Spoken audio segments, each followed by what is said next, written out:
Thunder rolls across the moors, like the growl of something ancient awakening beneath the soil. The half-built fortress looms through veils of rain, its jagged walls clutching at the storm. Men move below like ants upon a carcass, hammering, shouting, cursing, praying. The air reeks of lime and sweat, of earth freshly torn open. Above them, Thomas DeVoe stands upon a scaffold, his cloak snapping in the wind, gazing into the abyss of his creation. To him, stone is not dead. It remembers. Each block laid bears the echo of hands that bled to... Somewhere among the clangs of iron, a scream cuts through, brief, swallowed by thunder. The workers freeze. Thomas whispers a prayer he no longer believes, as lightning claws the horizon, illuminating a figure watching from the tree line. Isolde, soaked to the bone, her face hidden, but her purpose burning. The castle rises, but beneath its stones, the first grave yawns open. Morning drags itself from the wreck of the storm. Mist coils low across the moor, as if trying to reclaim what the night devoured. The bell tolls thrice. One for the lost soul, two for those who remain, and a third for the living damned who must keep building. Thomas walks among the men in silence. The air is brittle with dread. Eyes avoid his. The Baron rides in at dawn, demanding explanations that no one dares offer. Thomas lies, says the wall collapsed, not the man. He knows the lie will weigh heavier than stone. Above them, scaffolds groan like gallows. Aldrich watches Thomas, sensing guilt where words fail. In the shadows, Isolde, now cloaked as a worker, blends among the laborers. Her voice, roughened with soot, murmurs prayers none recognize. The castle breathes again, its pulse measured in hammer strikes. Slow, inevitable, and cruel. Inside the mason's tent, Thomas traces blueprints with trembling fingers. The ink bleeds from the damp, smudging lines into veins. He hears the rhythm of hammers outside, steady, mechanical, merciless. The Baron's voice cuts through, demands, threats, promises of payment. Thomas nods, but his mind drifts. He sees faces in the patterns of the parchment, men he's buried beneath walls that still stand. Father Renaud enters, his cassock dripping, and blesses the plans with holy water that sizzles on the ink. The priest whispers, "Each stone laid in faith stands against death." Thomas whispers back, "Then this one shall outlive God." The priest recoils, crossing himself. Outside, Isolde listens through canvas, her eyes narrowing. She realizes the architect's curse is not ambition, it's guilt carved too deep to erase. Evening descends like ash. The workers huddle by the kiln fires, singing fractured hymns to drown the groaning wind. Thomas walks the walls, counting each stone laid that day, each soul consigned to its wake. Isolde approaches under the guise of servitude, offering him bread. Their eyes meet briefly. Something unspoken stirs, recognition perhaps, or shared ruin. She asks about the man who fell. Thomas answers flatly, "He will be remembered in the wall." The phrase chills her. She realizes her husband may lie within such remembrance. The fire crackles. Embers drift like dying stars. A silence stretches between them long enough for truth to whisper through. That the castle devours more than men. It consumes hope itself. At dawn, a body is found sealed within the mortar, face frozen in terror, hands outstretched as if clawing from stone. The workers whisper of curses of the dead who refuse rest. Baron Hadrian orders silence, the corpse bricked over before the bishop's arrival. Thomas watches numb, the sound of the trowel striking wet lime echoes like a heartbeat in a tomb. Isolde's disguise trembles. She almost screams but swallows it. In that moment, the castle ceases to be a building. It becomes a graveyard still alive, breathing through the cracks. When the final stone is set, Thomas turns away, eyes hollow. He whispers. The wall remembers. Behind him, the camera lingers on the wet surface. Faintly, beneath the plaster, a human eye opens, then fades. Weeks pass, and the rhythm of construction devours all memory of peace. The moor has turned to a wound of mud and stone, a breathing organism pulsing with human misery. Thomas commands from dawn to dusk, his voice now hollow iron. Men collapse at the wall, their hands blistered raw. The dead are quietly dragged aside before the Baron's patrol rides through. Yet amid the cruelty, Thomas Mind finds strange beauty. The perfect curve of an arch, the way rain carves symmetry into decay. Isolde works beside him, her disguise flawless, her hatred veiled beneath exhaustion. Between hammer blows, their gazes meet, not with recognition, but with something deeper, the wordless bond of two souls building their own prisons. As night falls, he sketches by torchlight, and she sharpens her chisel, both crafting death in their own ways. Warriors see you need stranger than enough. In their own ways, the church bells ring over the moor, and Father Renaud preaches amid scaffolds, blessing the walls that smell of blood. Stone remembers its maker, he chants, sprinkling holy water that mixes with lime. Men cross themselves, hoping faith can drown guilt. Thomas watches from afar, torn between reverence and fury. He knows the priest blesses graves, not walls. Isolde kneels beside the others, head bowed, whispering her husband's name instead of scripture. When the chant ends, the Baron applauds. His eyes gleam with a merchant's satisfaction, not a believer's. Later that night, Thomas finds the priest alone, drunk on sacramental wine, muttering, "To sanctify sin is the greatest art." Thomas stares at the man, seeing his own reflection in those hollow words. A storm gathers again. Thunder hides the screams of a worker trapped beneath falling stone. Thomas rushes to the site, mud clawing his boots. Aldrich sobs, his hands bleeding from digging. He's still breathing? But the Baron's soldiers arrive first, sealing the gap before dawn. "We cannot delay construction," Hadrian snarls. Thomas's protests die in his throat as torches vanish one by one, leaving the muffled sound of fists against stone. Isolde turns away, unable to bear the sound. Yet her heart burns hotter. In the distance, lightning crowns the half-built tower, and for a heartbeat, its shadow looks like a crucifix inverted. The storm swallows all mercy, and by morning, the ground steams with silence. At dawn, fog hides the sight, muting color and sound. Thomas sits beside the kiln, hands blackened, sketchbook open on his knees. Each drawing grows darker, towers taller, foundations deeper, shadows thicker. Isolde approaches silently, her voice low. "You bury them to keep it standing." Thomas's reply is barely breath. If the wall falls, they die in vain. Her jaw tightens, torn between vengeance and pity. Around them, hammers resume the rhythm of penance. She sees in him not a monster, but a man devoured by his own genius. When he leaves, she slips one of his sketches into her tunic, a blueprint of the tower's inner chamber. It will become her weapon. Evening brings a grim feast, the Baron's celebration for progress. Inside the tented hall, nobles dine while outside, workers gnaw on crusts. Thomas sits at the Baron's right, wine staining his lips like blood. "You've built a monument to power," Hadrian boasts. "To God," Thomas corrects. "God," the Baron laughs, "builds nothing without men like me." The words pierce him. Through the tent flap, Thomas glimpses Isolde among the servants, her eyes cold fire. A minstrel plays, drowning conscience beneath melody.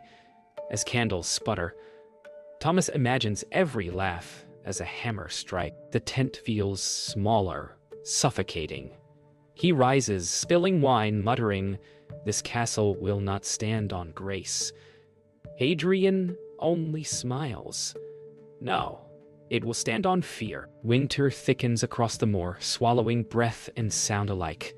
Frost crawls up the unfinished walls of St. Corvus, sealing misery within its veins.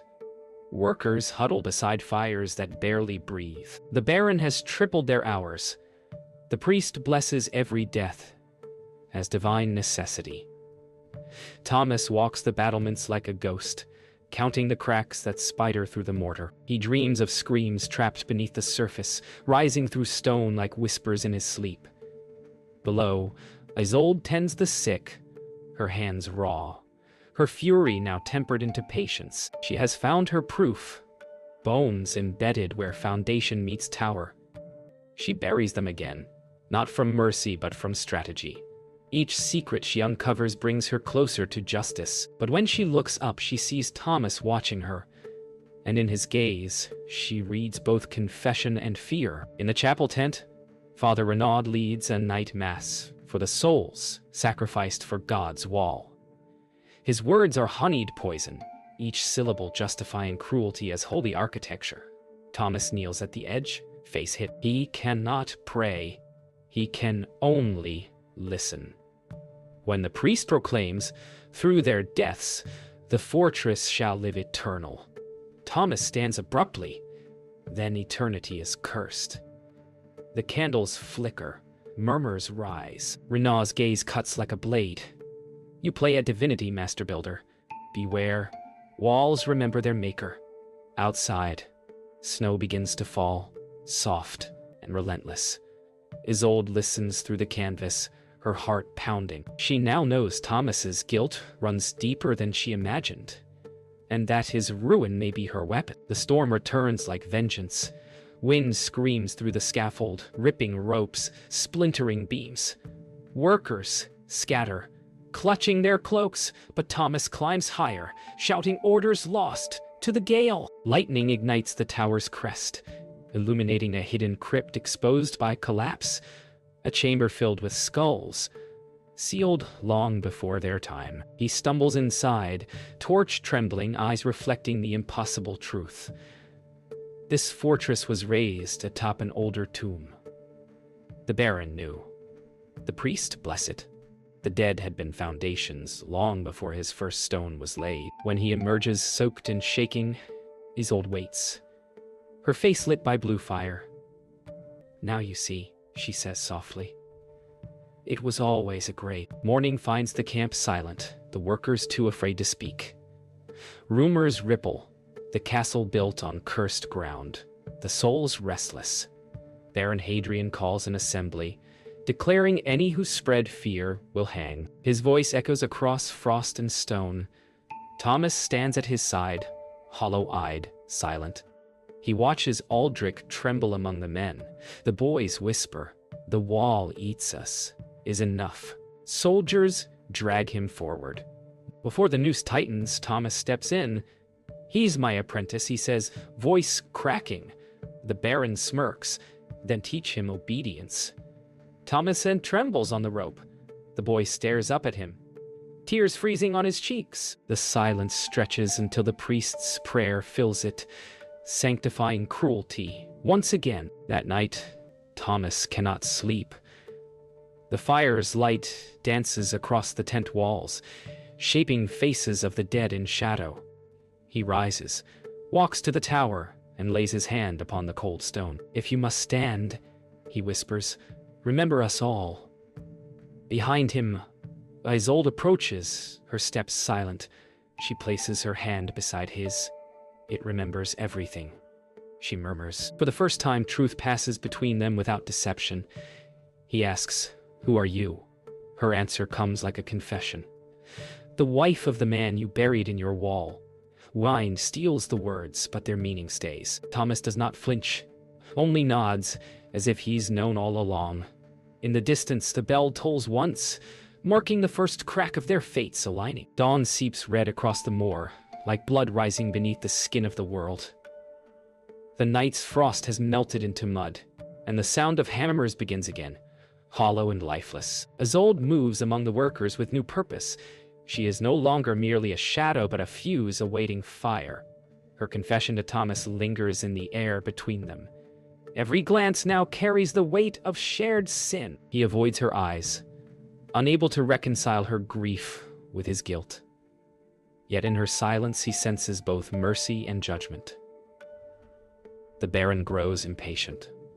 Progress slows, whispers spread, and the priest warns of heresy among the men. Beneath the scaffolds, Isolde hides the sketches she stole, plans for the tower's heart, where one blow could bring it all down. But to destroy the castle, she must first destroy her fear of becoming what she hates. By torchlight, Thomas confronts the Baron within his tent. "No more bodies," he says, voice low but steady. Hadrian pours wine unmoved. "Bodies are the cost of walls that never fall." Their words tighten like chains. Thomas slams his hand on the map table. "Then may they bury you in them." A pause, sharp as a blade's edge. The Baron smiles, unafraid. "Perhaps they will, architect, but it will still stand." Outside, Isolde listens, her pulse quickening.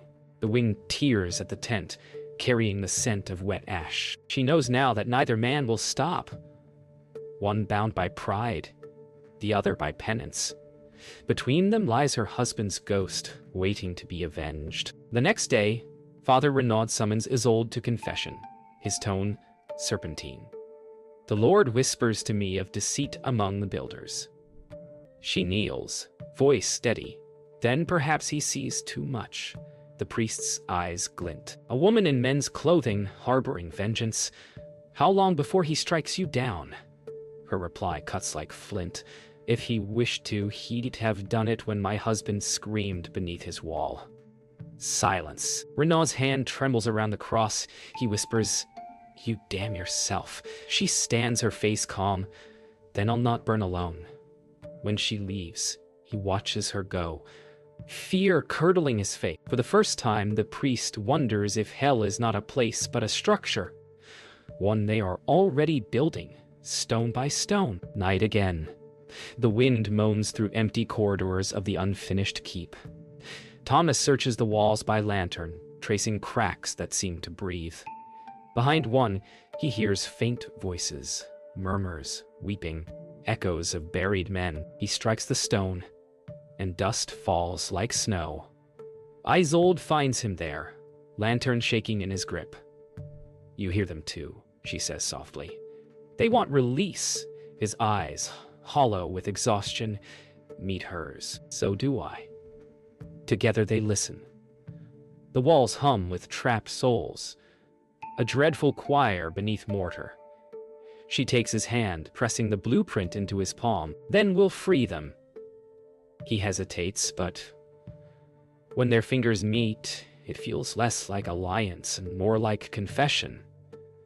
Two ghosts binding themselves to one last sin. Before dawn, Isolde kneels alone in the courtyard, hands pressed into frozen mud. Around her, snow falls like silence itself. She whispers the names of the dead, her husband's among them, as if each word were a stone placed upon a grave. When she rises, the storm wind lifts her hair, and her voice is steady. "By their blood, I swear this wall shall fall." Nearby, Thomas watches unseen, his face lit by the first pale glow of morning. He feels both dread and devotion. He knows what she intends and that he will help her. The bells toll over the frozen valley, and for the first time, he does not hear warning or worship in their sound, only inevitability. The thaw comes early, and with it, unrest. The ground beneath St. Corvus softens. Scaffolds sink into the mire. Men grumble in the dark, whispering of spirits that shake the walls from within. Thomas no longer commands. He pleads. Food is scarce. wages gone, and the Baron's soldiers now guard every tool as though it were a sword. At dusk, Aldrich returns from the quarry with hollow eyes. Another collapse. 3 dead. 1 missing. No one goes down there anymore, he whispers. Thomas nods. He has begun to hear the stones shifting at night, murmuring in the rhythm of prayer. Isolde listens too. Her vengeance is ready. She has mapped the tower's flaw, but when she looks at Thomas, she wonders if vengeance alone can silence the voices that built this tomb. Night falls heavy and wine dark. The workers gather in secret near the kiln fires, faces lit by embers, eyes burning with hunger and rage. Isolde stands among them, voice calm, steady, dangerous. We built their walls, she says. We can bring them down. The men murmur, half in fear, half in faith. Thomas arrives uninvited, the crowd parting in silence. If you strike tonight, he warns, the Baron will slaughter you all. Then we die free, Isolde replies. The firelight dances between them like a blade. For a moment, he sees the ghost of her husband in her eyes. He nods slowly. Then let me draw the line that breaks it. The rebellion is no longer whispered. It breathes. The revolt begins before dawn. A hammer falls, a shout echoes, and the silence of centuries shatters. Workers storm the supply tents, torches flaring against armor. Steel meets stone in chaos. Thomas tries to hold them back, but the tide is unstoppable. Baron Hadrian emerges in full armor, eyes gleaming with fury. You dare defy God's work, he roars. Isolde faces him, chisel in hand, voice like thunder. God did not build this wall. He was buried beneath it. She hurls the torch and fire blossoms along the scaffolds. Smoke and screams twist together. Amid the blaze, Thomas drags Aldrich away as the first tower begins to crack. The castle finally starts to breathe. By midday, the courtyard is a battlefield. The priest runs with a cross in one hand and a sword in the other, crying blessings no one hears. Thomas finds Isolde near the tower base, blood on her arm, breath sharp. The support stones. She gasps. Strike them now. Together they haul beams and ropes, their movements frantic yet deliberate. The castle moans, the tower leaning against the sky like a dying giant. Baron Hadrian charges through the fire, blade raised. Thomas turns, intercepts him. Their clash is brutal, desperate, neither their fights for victory but for release. When the Baron's sword pierces his side, Thomas drives the hammer upward into the man's helm. Both collapse as the earth shudders. The tower collapses with the sound of a world ending. Stones explode into the sky, swallowing shouts, fire, and prayer alike. When the dust clears, the castle lies broken, its heart gutted. Isolde crawls from the ruin, blood streaking her face, her breath a ragged hymn. She finds Thomas among the fallen, pinned beneath a slab. His eyes are calm. It's done, he whispers. It remembers. She takes his hand, their fingers caked with lime and blood. Around them, the moor is silent again. No voices, no thunder. Only wind moving through shattered arches. The cost of peace is all that remains. Dawn rises weakly over St. Corvis, casting pale light across the smoldering ruin. Smoke coils like incense above the dead. The once mighty castle is now a carcass of stone, ribs of scaffold jutting from the mud. Isolde wanders through silence, her body trembling but her will unbroken. She finds Thomas still breathing, pale as ash. His words rasp through the still air. The wall fell, but the sin still stands. She presses his hand to her chest and whispers, "Then I will bury it." In the distance, Father Renaud prays over corpses, his faith crumbling with each word. The wind answers with nothing but the soft collapse of another wall. What was once a monument now feels like a confession carved into earth. The survivors gather in the courtyard, hollow-eyed and trembling. No soldiers remain, only laborers too numb to mourn. Father Renaud attempts to lead them in prayer, but the words dissolve on his tongue. God is gone from here, a voice whispers. It is Isolde's. She stands before them, torn but resolute. We built this with our blood. Let no lord claim it. Her voice carries through the smoke like a vow. The workers lower their tools. Thomas, leaning against a fallen beam, nods faintly, the last act of a dying king. For the first time, no one commands and no one obeys. They simply stand among the ruins, equal in guilt, equal in grace. By night, the priest wanders the crypt that once crowned the tower's foundation. The walls whisper with trapped wind. He kneels before a shattered altar, tears streaking his hollow cheeks. Forgive me, he murmurs, for blessing what was damned. But only echo answers. Isolde follows quietly behind, a lantern in her hand. She sets it upon the altar and says, "Forgiveness is not for builders of graves." When she turns to leave, he calls after her, voice breaking. "Then what becomes of faith?" She looks back, eyes reflecting the trembling flame. It burns, and then it lights another path. She leaves him kneeling in darkness as the lantern flickers out, wind tears through the empty halls. Thomas drags himself toward the tower's remains, refusing rest. Each step leaves a trail of blood, each breath a memory. Isolde follows, begging him to stop. "There's nothing left to save. There's everything left to remember," he replies. He reaches the base where the first stone was laid, places his palm upon it, and smiles faintly. Now it ends where it began. He collapses, the sound soft as dust settling. Isolde kneels beside him, tears silent, face unreadable. The moor around them is endless, the ruin vast, yet in that stillness she feels something fragile stirring. Peace born from ruin. Morning comes clear for the first time in months.